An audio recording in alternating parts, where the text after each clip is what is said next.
আসসালামু আলাইকুম। আশা করি সকলেই ভালো আছেন। আজকে আমি হাজির হয়েছি নতুন একটি ভিডিও নিয়ে। ভিডিওটির মূল টপিক হচ্ছে কিভাবে আপনারা আপনাদের ফোনে থাকা অতিরিক্ত জিমেইল অ্যাকাউন্ট ডিলিট করবেন। তো বেশি কথা না বলে চলুন আমরা মোবাইল স্ক্রিনে গিয়ে দেখি কিভাবে ফোনের অতিরিক্ত জিমেইল অ্যাকাউন্ট ডিলিট করবেন। প্রিয় দর্শক, ফাইনালি আমি চলে আসলাম মোবাইল স্ক্রিনে।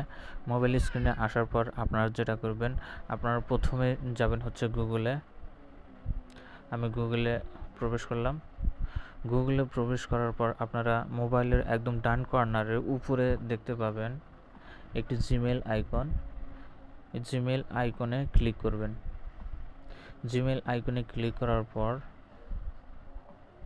জিমেলের উপরে এখানে ক্লিক করবেন।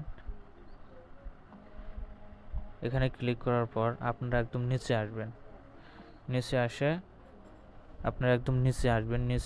আপনারা দেখতে পাবেন manage manage account on this device. আপনারা এই অপশনে ক্লিক করবেন।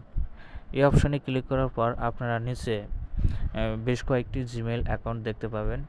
আমার এখানে 4টে জিমেল অ্যাকাউন্ট। নিচে আমার 4টে জিমেল অ্যাকাউন্ট আপনারা দেখতে পাবেন।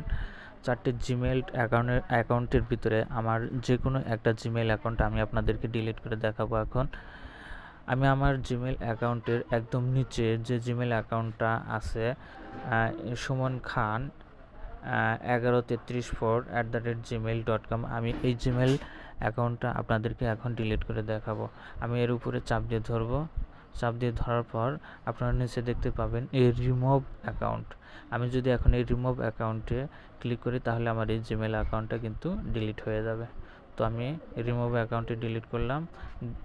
এগেন আমাকে বলা হচ্ছে remove this account will delete all of its messages, contacts and other data from the phone।